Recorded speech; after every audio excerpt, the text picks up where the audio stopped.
आदिमं पृथ्वीनाथ मादिमं निष्परिग्रहम् आदिमं तीर्थनाथं च ऋषभ स्वामिनं स्तुमः।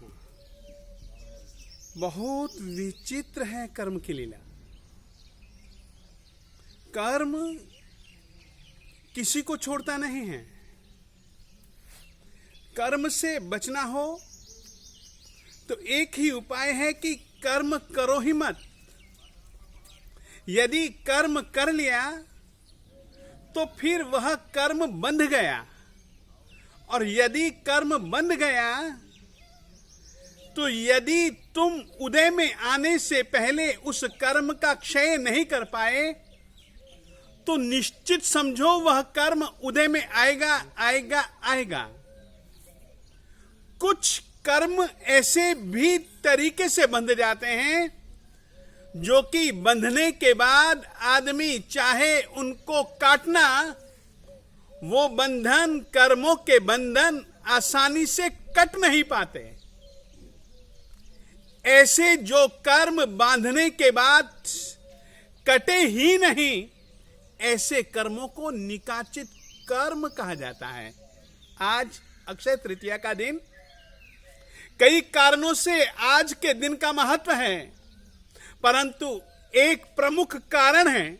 और आज के दिन आप सबसे मैं कहना चाहता हूं, कर्म करते समय सावचेत रहिएगा। कर्म के लिए कोई बड़ा, कोई छोटा, कोई अमीर, कोई गरीब, कोई एक इंद्रिय, कोई बे इंद्रिय, कोई ते इंद्रिय, कोई चौर इंद्रिय, कोई पंचेंद्रिय, कोई असंगी या कोई संगी, या कोई महात्मा या कोई राजा या कोई रंक, कोई योगी या भोगी, ये गणित कर्म नहीं जानता है। कर्म तो इतना जानता है कि आत्मा ने किया है तो और बांधा है तो उसको बस परिणाम दिखलाना है, दिखलाना है, दिखलाना है। आज जिनका पारने का दिन, आप सोचिए, वे तीर्थंकर की आत्मा बनने वाले थे, परंतु उन्होंने भी अपने पूर्व जीवनों में से किसी जीवन में एक कर्म बांधा था, और वो कर्म बांधा था, एक बैल को खाने नहीं दिया। और इस तरीके से वो कार्य करके, वो कर्म करके उन्होंने ऐसा कर्म बांधा कि जब वो कर्म उदय में आया तो उनको 12 महीने से भी ज्यादा दिनों तक, लगभग 13 महीनों तक उनको अन्न पानी नहीं मिला। यहां तक कि ये अंतराय कर्म ढंढन मुनि की आत्मा ने ऐसा बांधा था, ऐसा बांधा था, ऐसा बांधा था,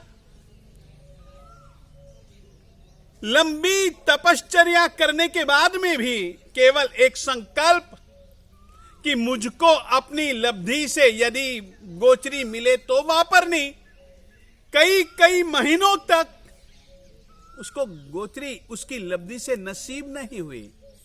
इतना ही नहीं, कर्म बांधा था उसने, परंतु उसके तो उदय में आया ही आया, उसके साथ में जीने वाले, उसके साथ में रहने वाले मुनियों को भी अन्न गोचरी अच्छे ढंग से नसीब नहीं होती रहे। ये अंतराय कर्म है। याद रखिएगा, भगवती महासती श्री अंजना देवी जी ने कभी पूर्व जीवन में ऐसा कर्म बांधा था, एक भक्त आत्मा को उसके भगवान से, भगवान की प्रतिमा चुरा डाली, और ऐसा अंतराय कर्म बांधा, जब वो उदय में आया तो उसको अपने पति का वियोग सहना पड़ा। अंतराय कर्म कभी भी ना बांधे, और न जाने वो जब भी उदय में आएगा हमारी प्राप्ति हमसे दूर दूर दूर दूर दूर हो जाएगी। सचमुच में आज परमात्मा श्री आदिनाथ स्वामी जी को याद करके एक संकल्प करना, कोई भी व्यक्ति किसी भी प्रकार का सुकृत कर रहा हो उसमें कभी भी बाधक मत बनो, बाधक मत बनो, बाधक मत बनो। मैं महसूस कर रहा हूं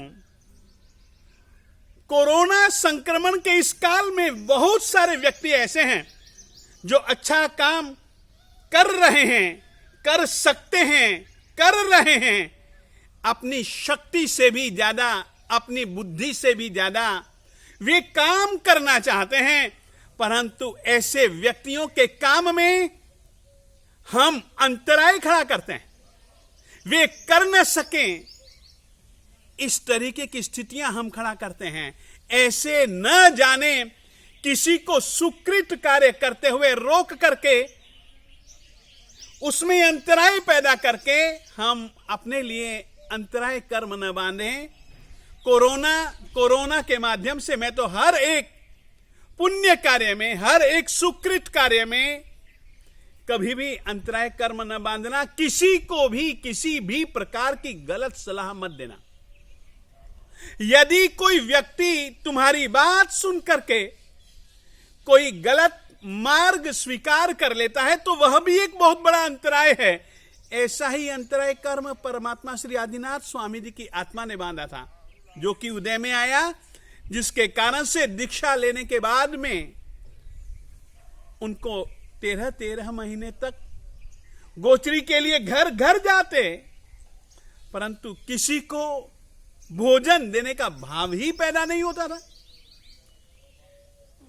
इस तरीके से अंतराय कर्म कृपया कभी भी न बांधे, और यदि बांधा हो तो उसके लिए पश्चाताप करें, उसके लिए गुरु के पास में जाकर के प्रायश्चित्त करें। आज इतना ही। देवाधिदेव परमात्मा श्री आदिनाथ स्वामी जी के मंदिर जी के पास में ही हम रुके हुए हैं, और ये उनका महान पर्व पारने का दिन। बस परमात्मा से लंबी तपश्चर्या के लिए आशीर्वाद मांगता हूं, और जिन्होंने ऐसी वर्षी तप जैसी एक बहुत लंबी तपश्चर्या की है, उन सब के पारने के दिन आज हम उनकी तपस्या की अनुमोदना करते हैं और उनसे साता पूछते हैं। इतना ही।